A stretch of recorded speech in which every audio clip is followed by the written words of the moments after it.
I truly enjoy talking with podcasting OGs. This week's podcaster started doing this back in '07. It's bounced around a little bit, and he has learned some amazing lessons along the way. Not to mention, has one hell of a story. Stay tuned.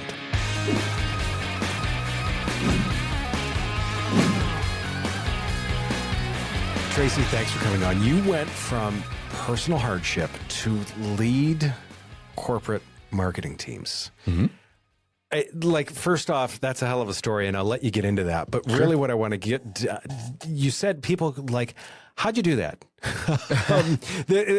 Like you're the magician. I don't know if you were more like Houdini. Well, you can see the beard, right, I am the OG Gandalf. No.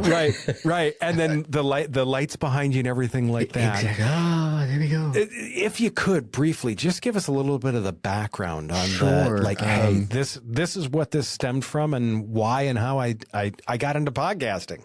It stemmed from a two-phase kick in the teeth, right? Sure. High school, Army. I started my entrepreneurial journey, computer programming, got hooked on speed. 5-0 kicks open the door to the condo. I was lucky enough not to be there. I called mom. Mom, need some help. I need to get my life straight. You have to be in 2 years on the dark side. God bless my mother and father and a brother from another mother. Pick myself up, clean myself off from the drug scene, start working at Coca-Cola.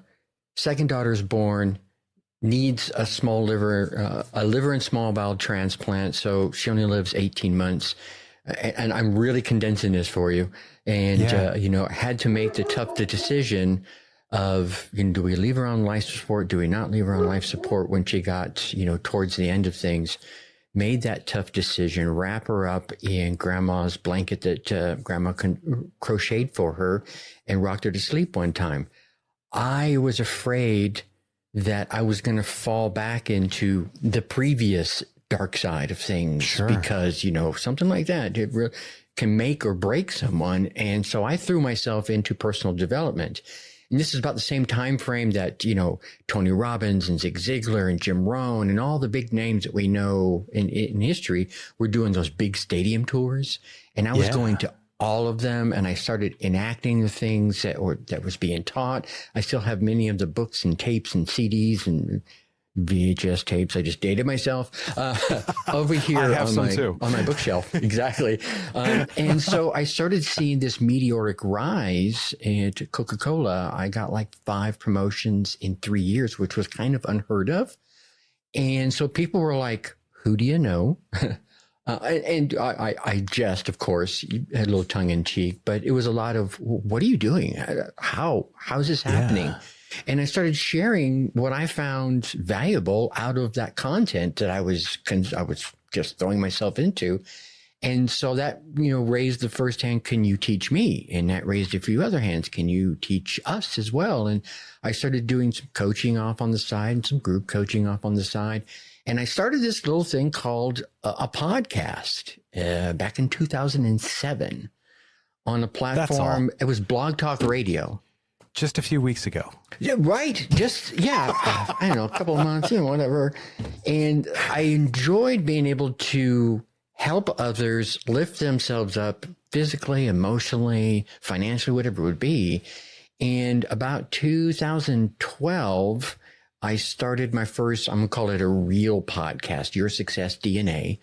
And it was all personal development. And I was doing 5 days a week, and they were about short 9 to 15 minute shots.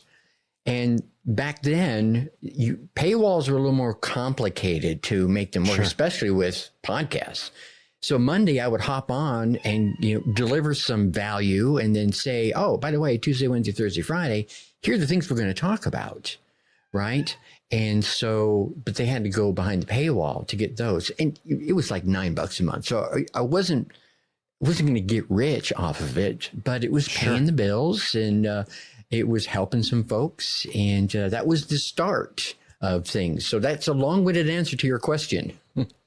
I love the start of that. And I mean, and first off, thank you for sharing. And to me, there's so many things that shake people and cause them to go the one direction or the other. The fact that you went to podcasting is, I feel like, a really good direction to go to. And the fact that you're doing it out of a point of sharing. Yes. To me is truly wonderful. Now, the question that I have is, and I think just on appearances alone, I know a little bit of the answer, but like, you went to corporate marketing for Coca-Cola. Yeah. This is not this is not the creative agency where they're like, go wow us, go do whatever you want to. There's some pretty tight guardrails in there. Yeah. Like, were you initially kind of tempted to sanitize some of your story because of that, like, big company background? I've always been one of the ones that I'll share about 85% of things, right? Because Sure. I'm one of those guys. It's like, you like me or you don't. I'm fine either way, right? Same. So I don't need to be bros with everybody because I really don't want to be bros with everybody. And I'm even more so like that as I've aged out. I was lucky enough. My dad was like that. I'm a 23-year military veteran. He was the guy's guy. He was one of those connectors on any base he was on. And he didn't do everything, but he knew someone who could do it. So he would put people in connection with each other. And I learned that valuable lesson very early on. And there was a lot of folks in his sphere of influence. He was like, yeah, I don't like them, but I have to work with them at times. So, I make that happen. And then I move on. He will never be at a party at our house, but it doesn't mean he's a bad person. You know what I'm saying?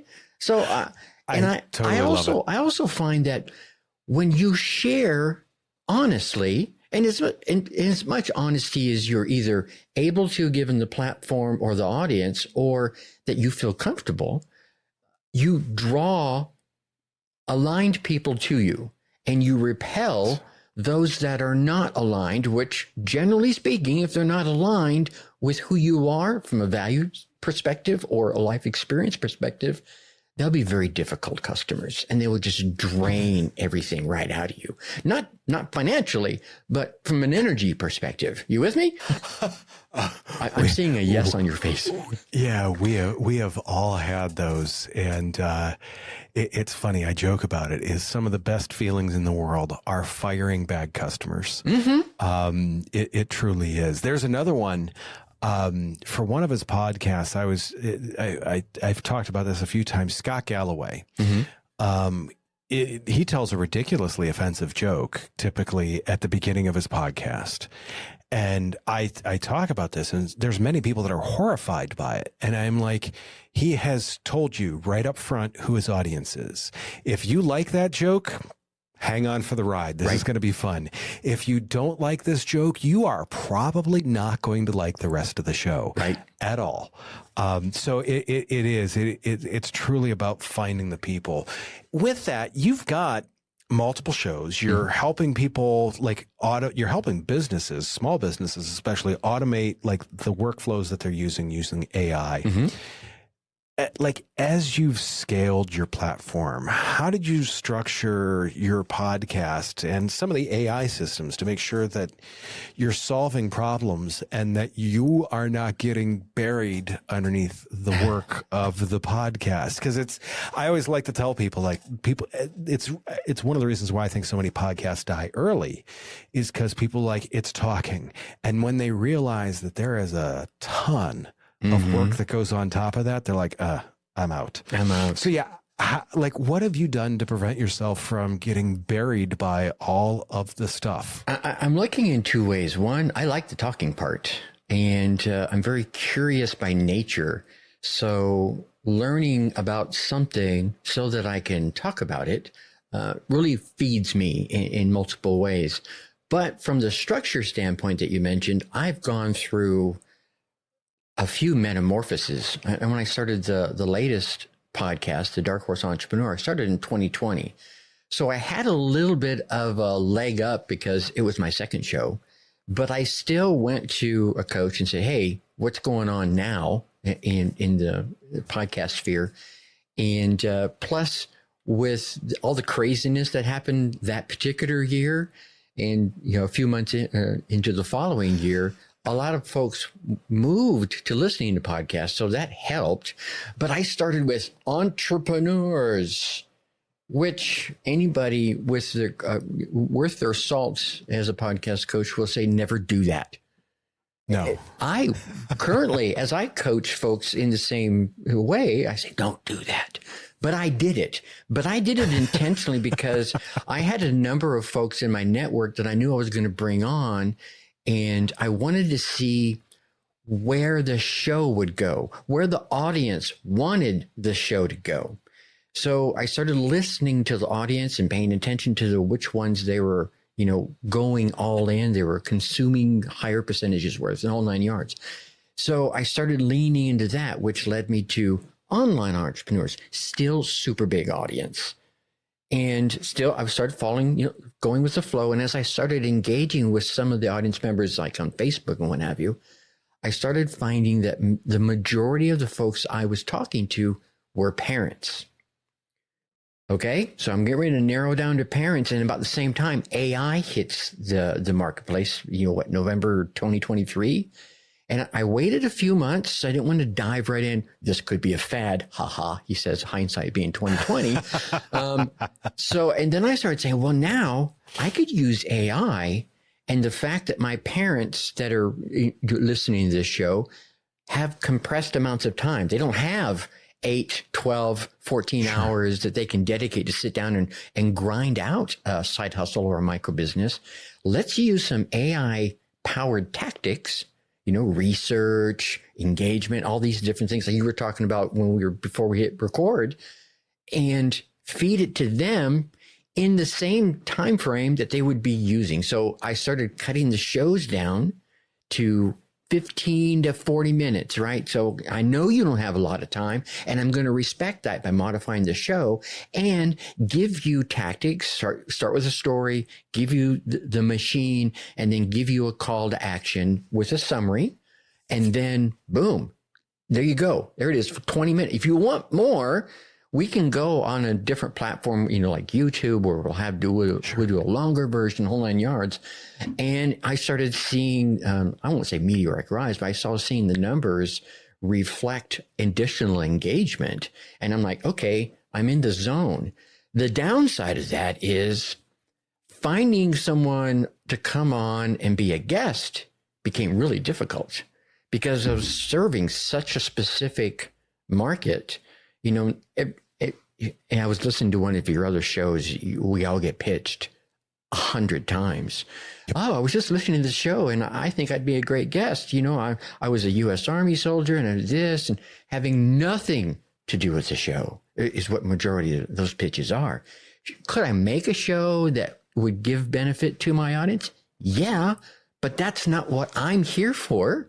And you as the guest shouldn't be coming to me to help me make a show for you to fit my guest. Anyway, I got a little derailed there. Sorry. I get it, and I go along with that because one of my favorites is, I talk about this all the time. I co-host another show called The Business Fix, and I co-host it. It's just her and I, and probably 5 to 7 times a week, I get pitched who would be an excellent guest. And I always joke that the way I respond to those emails is typically, who's been your favorite guest so far? I'm going to try that.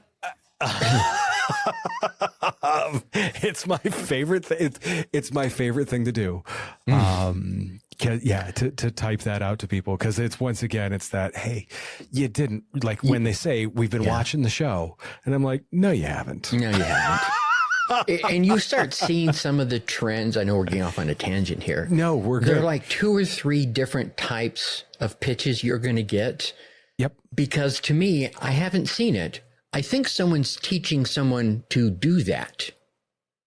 Or there is an agency who keeps repeating one of these 3 different. And my reply is usually, well, first off, This doesn't align with the show, so I don't think you really listened. And second off, whoever you're paying to teach you to do this or doing this for you is doing you a disservice. It's just my opinion. Yep. And, and of course I put it politely, but that's my reply to them saying, hey, I don't think you listen to the show, and whoever you're paying to do this for you is not earning their money. I'm just sorry. They're not. Not doing a good job. No. Speaking of earning money, what a beautiful segue into our next topic. Yeah, you've done really well. Because for us, I mean, we do podcast production for businesses. Many are B2B, some are B2C. We do a lot of law firm podcasts. We are looking at like what's real, what's happening. We still look at vanity metrics. We do look at them because occasionally it's nice to get a win and be like, hey, check this out. People are watching. Now, granted, in that we're trying to figure out why they aren't writing checks. But you specialize in helping businesses like generate that revenue growth through like smart offers and things of that nature. How do you use the podcast as lead generation for that? Like, how does the podcasting fit in with that? Believe it or not one of the 3 podcasts actually fit into that directly. When I started looking at those, I'm like, I don't see the path from one to the next here. No. So that's why I kind of wanted to ask. The revenue path for like the Dark Horse Entrepreneur is I pull folks that are listeners to that over to the Dark Horse Insider, which is the AI newsletter, and I deliver them, 3 to 5 times a week, little scannable nuggets to move them along their journey of starting their micro business. And then there are inside of that opportunities to buy a course, a mastermind, connect with me directly at different tiers. So folks are moving along their journey. I can catch them where they're at in that journey. I used that as proof that when I go engage a small business, little Joe Schmo down here doing his bakery business or doing his detailing business for upper end cars. Look, I do all this business stuff. It's not like I'm blowing smoke up your butt that I can do this. You can see all the content that I have for almost 6 years now, 500 plus episodes on just that one topic. I kind of know what I'm talking about. And if you don't believe me, go listen to a few of the episodes, drive my vanity metrics up at the same time. And then you give them the offer of, look, generally speaking, when I work with someone who has an email list, that even if it's not fully active, we can usually get you about, I'm going to say about 4 weeks worth of revenue in 1 week. That's the average return. And that usually makes them go, well, wait a minute. And how much do you charge for this? Well, you have a couple of different options, and depending on which business we're talking about here, it could be you pay me a percentage of any of the revenue I generate. That's a win-win. It's almost like, what does Hormozy say? Give them an offer. They feel stupid refusing. If I'm telling you, I'm going to go and grab your email list of 500 folks, and I'm going to pull in a month's worth of your revenue in a week's time using just that. And you don't have to give me cash up front. You just give me a percentage of the sales I generate out of that. Who's going to say no? People do. No, I'm not going to lie. But for the most part, they're like, well, let's give it a shot. And once they know that, they see the results, well, then, you can work out some sort of longer term agreement about, hey, I can do this for you every year. You can keep paying me a quarter of the percentage, or, here's another way we could leverage this out and just keep repeating and rinsing. And when it comes to a local market, you probably know this, being in marketing, you were mentioning you're doing a new marketing program. You have to change things up a little more often than you do when it comes to larger scales, because you can reach everybody inside that local market a lot faster. And so, you got to change things up, which is easy to do. You're not changing the core offering most of the time. Right. You're just changing you're giving it a different and a prettier bow, so to speak. the lipstick. Lipstick on a pig, right? You could always change the color of the lipstick, and suddenly you've got a brand new look. Exactly right. Yeah. Especially for either one of us. Either one of us would look very different with lipstick on. I would. I would. I don't want to see it, but I think we would. Where is my lipstick? No. That being said, one of the things, and one of the reasons why I was excited for us to talk, you've got this personality that is unabashedly you. And to me, you've said podcasting is very much about connecting with one person and solving that person's problem through being you. Why do you think so many people struggle when the mic and the camera come on to be themselves? Because they're not used to being accepted as themselves. Oh, that's a phenomenal answer. And it makes perfect sense. Yeah. I mean, I think it's gotten worse for the more current generations than it is for, folks like us who have a little salt in our pepper. Because they grew up with a device in their hand that almost is telling them how they should be. Oh, you should be prettier. You should be more handsomer. You should be richer. You should be driving that car. You should be wearing that product and living this lifestyle and going to that beach and all those different things. Yes, we got that when I was a kid, but it was way more toned down. It was it was delivered completely differently. I spent hours outside during summertime as a teenager, never got any of that messaging. You look at the kids out there now, and I'm going to focus on the kids for obviously. They're out there and they're still with their phones. Yeah. Here's another one. Going to a concert as a 21-year-old in Southern California in 1980, 1989, 1992, is way different than going to the exact same band now in their concert at the exact same venue than it was back then. The people are bigger. I'm just saying. Yeah. But they're all like this. Yeah. And I'm saying, holding their phones up, watching the concert on that little screen. Stop. And again, it's all that messaging that people give in their marketing, these big corporations and everybody else trying to push you towards whatever product or service they're selling. And I don't know. I just go outside and play in the trees. Yes, 100%. But with that, I want to go to another piece with this. Yeah. Because I watched a couple of episodes, but I also skimmed a bunch of them. Mm-hmm.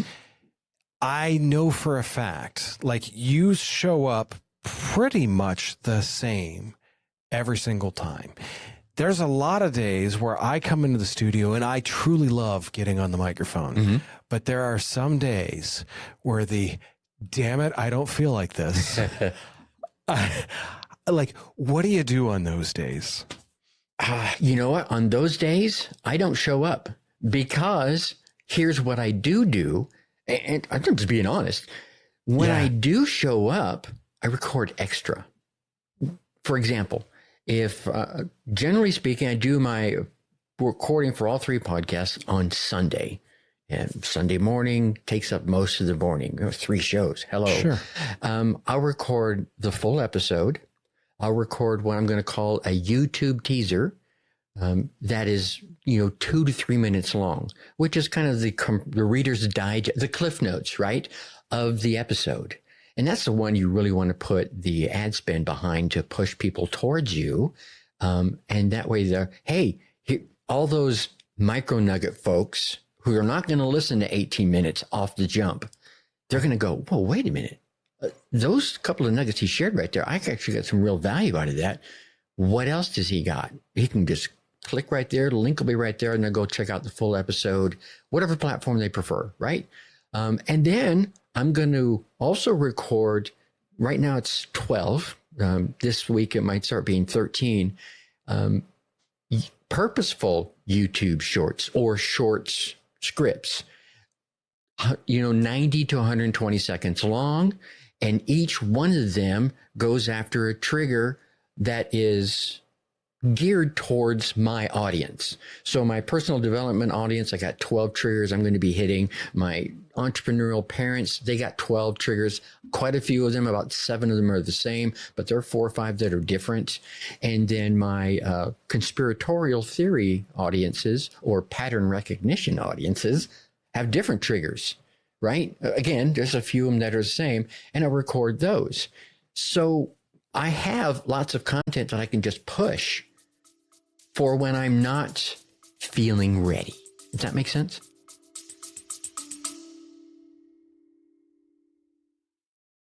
Is your podcast not getting the results you hoped for? Are you feeling stuck and unsure how to grow your audience or make a real impact?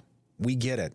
Podcasting can be a challenge, but with the right strategies, it can be an incredibly powerful tool. That's why we're offering our free no-pitch podcast consultation. We'll spend 30 minutes with you identifying areas for improvement on anything from optimizing your audio or video quality to developing a content strategy that resonates with your customers. If you're ready to unleash your podcast's full potential, visit the link in our show notes to schedule your free consultation. Space is limited, so sign up today so we can help you create a podcast that truly shines.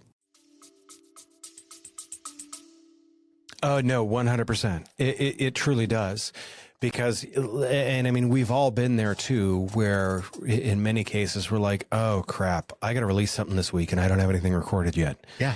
And it comes out that way. So very much, and I love the thought of banking those shorts. You're already recording. Mm-hmm. Just record a few more clips to make sure that you can sock those away. And here's a second benefit, because if you're doing the full episode, in my case, it's solo. All 3 shows are solo currently. So if I'm doing the personal development episode and it's focused on, forced focus, which is an episode I just did.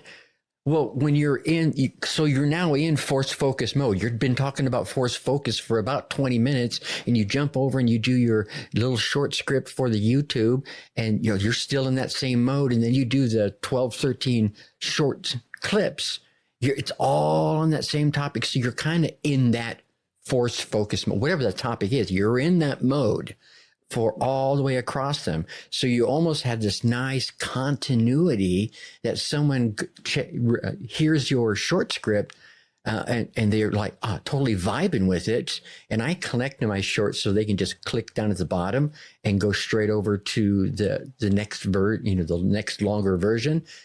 They feel that same vibe because you recorded it all at the same time. Whereas if I'd recorded on Sunday and then on Wednesday, life happens and you're in a different kind of vibe, different kind of mode. Maybe I'm outside in the garden and I get an idea and I just start recording on a whim. The energy is different. So the person that vibes with that energy might still get value, certainly would still get value from going over and, listening to the longer version.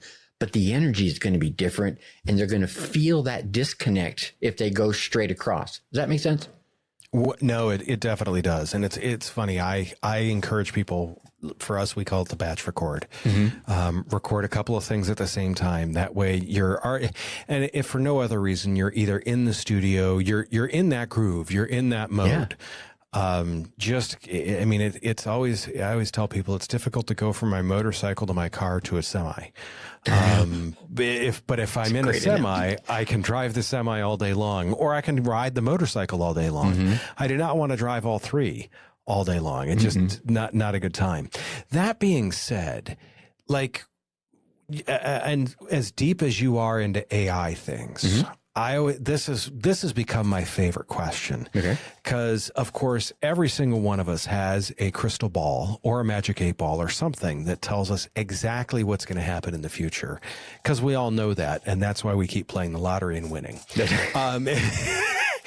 Like, we are at this kind of revolutionary point where AI starts to come in, and some of these, like, we've got access to tools that we never had before. It's like we've discovered fire again. It's like we finally figured out how to use a hatchet. What do you see moving forward for what I even just would say podcasting as a whole over the next, let's say, couple of years? Wow, I'm already starting to see some of it, and I'm using one thing I think is going to potentially insult a lot of people, especially in the podcast arena, as well as open up the arena to a lot of others, and that is text to speech. So because I have so much audio, I could actually go to a platform, 11 Labs, you name the platform, right? And give them, 4, 5, 10, 15 episodes, and it's going to be able to nail me to a T. Now take that and take AI and do some research on whatever just topic you decide your audience really wants to talk about, and you can get some nuggets out of that and feed it the transcript of those same AI, of those shows that you fed into the voice synthesizer, and now you can make it sound like you. So now you have content, you have it content aligned to sound like you, and you can actually feed that resulting text over into the synthesizer, and it would sound like you, and you haven't even sat down and the microphone yet. Now, I say that because I'm actually doing that for my newest show, because I wanted to dive into, I alluded to it earlier, the conspiracy theory arena, because I think it's interesting. And it's always a conspiracy theory until someone finds out, oh, it happened. Wait a minute. Wait. Anyway, but it really, to me, it's about pattern recognition. Things happen in history over and over. Sure. I read the book, The Fourth Turning, and anyone who's read that, it's like, oh, I know what he's talking about. So there are things that are happening, and I'm like, okay, what a cool way to do this one by not even being in, the person live, but I wanted it to be my voice. So, and I wanted it to sound like me. So I went through this whole exercise, and as I was going through it, a platform arrived where I could do it a little easier. And I'm like, let me try it out. And it's really super easy if you want to use the platform in its format. I like it for how it portrays my voice. I don't like it for the script that it creates. So I still spend a little more time creating what I think is an audience preferred version of a script. Give them some content. It just wants to pull some things together. It's not there yet. So again, another long-winded answer. I think the AI is going to empower a lot of folks in across all the medias to be able to do research they couldn't afford to or didn't want to spend the time to do in the past. Help them identify nuggets that are really of value. If you really want to dig deep, you can start looking at some of the way that platforms like Google and YouTube categorize the topics that you're in and the subtopics you're in. And once you learn about that, you can start finding what I've heard called ghost entities, which is a subtopic that's out there that not many people are talking about, but there's an audience already there that like searches for it periodically. And YouTube is like, we've created it, but there's not very much. So you can almost, if you create that piece of content, it almost instantly becomes, it starts to rise up because you're like one of the few pieces of content out there. So all that said, at the same time, there's going to be a lot of folks that want to step into podcasting. And to your point earlier, it takes a lot to get to the point we're at right now where you're just talking. Yeah. Right. You have to do some research. You got to have something worthwhile to say, and you've got to kind of organize it a little bit so that you can hook people, maybe open a loop, and then, give them the valuable content that they really are hungry for, and then remind them towards the end, here's what we talked about. Here's why it's important. Oh, and by the way, maybe you should try and do this one thing today. Right. And then you can kind of close the show out like that. Right. That's kind of a whole show program format right there without even having a guest on to, slow you down. I love it. That being said, I always like to wrap up with the one piece of actionable advice that you would tell, like if someone's saying, hey, I am thinking of starting a podcast. In all the years that you've been doing this, in all the episodes that you've recorded, what is that one piece of advice that you would give a business owner or marketer who's thinking about winding up a podcast? And that piece of advice cannot be just press record, because that's too easy. And it's too cheesy, right? Correct. That's correct. Too easy, too too surface cheesy. level advice, right? You get for $17. Right. But here's what I serious answer here. If anyone is wanting to start a podcast, and let's focus on for a business, because you did mention a business owner there for a minute, I would tell them to reach out to at least 5 of their best friends or most respected peers, maybe both, right? And say, hey, here's this idea I have for a podcast. What would you want to hear from it? What problems would you want it to solve? Ask a couple of questions like that, and then shut up and listen. I would even say go so far as to record it, have AI record it. There's an AI option right there. And when you get through the 4th one, you're going to start seeing a pattern. There will be 2 of those 4 people that will have said the same thing.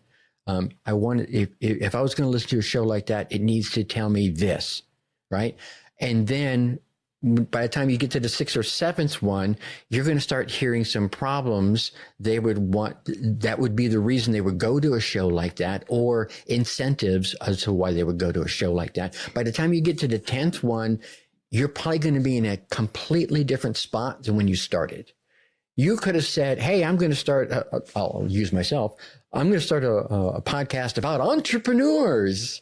And by the time you get to that 10th one, you're going to be going, oh, I'm going to be starting a podcast about local businesses and how they can market to their local community effectively.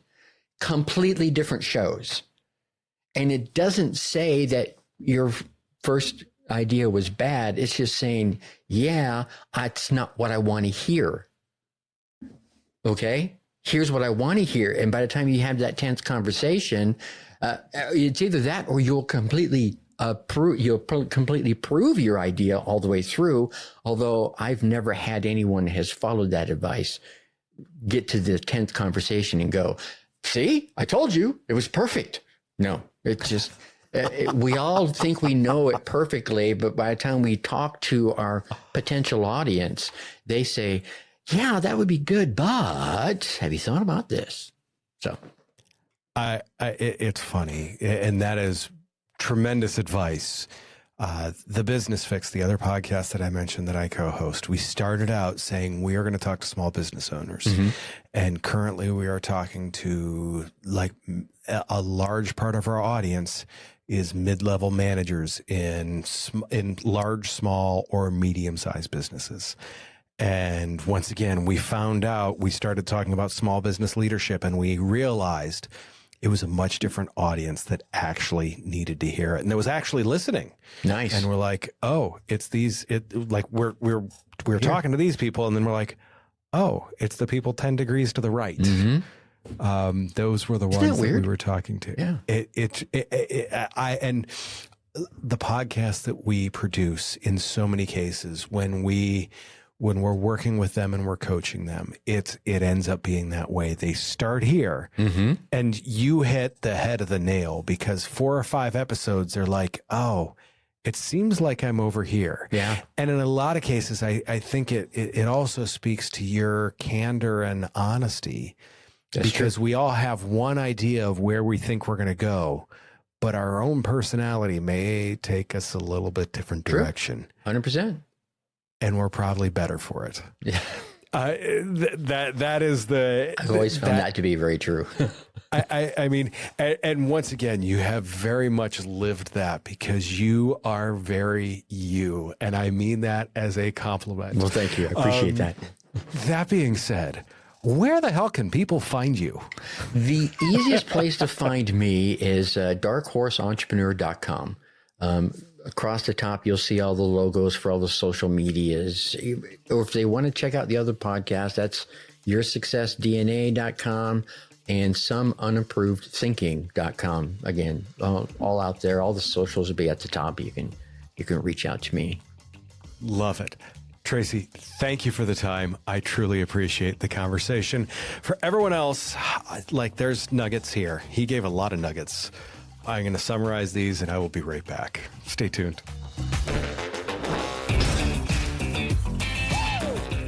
I love the honesty that Tracy has there. To me, that is that thing that is just, it has to shine through in podcasting. Otherwise, why the hell are you doing it? Now, what I found interesting is his use of AI tools to build the other podcast. That, to me, is one that's interesting. It's something that I'm keeping an eye on because, look, I don't know where the industry is going to take this. Now, I see good things and bad things in that. He's able to bring up conversations and able to do a lot of the work without necessarily having to spend the time on it. That's, I mean, hugely helpful. What I see as the flip side of that is really podcasting is about disseminating information. And if you're disseminating information that's already out there, that's fine. That can work. But really, it needs to be your own ideas is the part that I really love about it and the part that I buy into it. If you're regurgitating AI stuff to AI, I'm wondering about the effectiveness of it. Now, that being said, Tracy's built some really great stuff. So this is one of those things where the jury's out. We have to see what plays out. The biggest thing that I love from this is find your people and work with your people. The numbers will tell you where to go. Keep looking for your audience because you will find out who they are. Really, this is that his talk about get a couple of episodes in, then get a couple of episodes more in. Ask those questions of those initial people. You have to find people that'll be honest with you. Your mother's going to love everything that you do.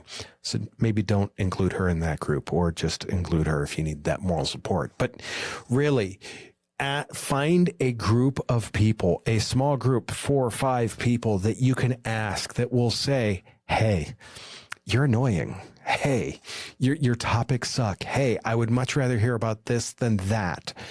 Find that group of people that is willing to give you that honest feedback. Because once again, if you start that pivot to find that correct path, 5, 6, 7, 10 episodes in, you are so far ahead of the game from most other podcasters. So many other podcasters, they get 20, 25 episodes in before they really start to figure out who their audience is, what they're talking about, and where they should be going.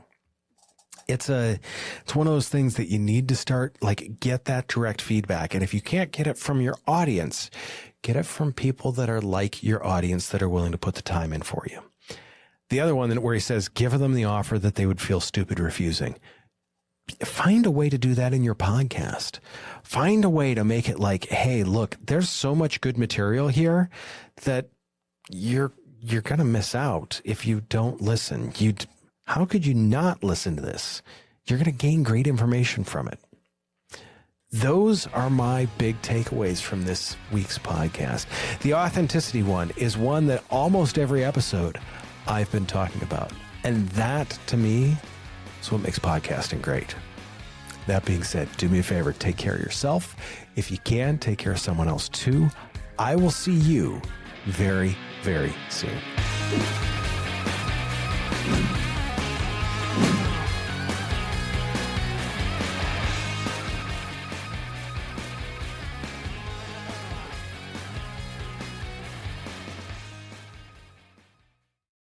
Creating engaging content can feel overwhelming, but it doesn't have to be. That's why I'm excited to share our Stomping Podcasting newsletter. You'll get actionable insights and expert tips straight to your inbox. These are to help you maximize your video marketing and podcasting return on investment. Head over to the show notes and click the link to subscribe to our free newsletter. Don't miss out on this opportunity to become a video marketing and podcasting pro.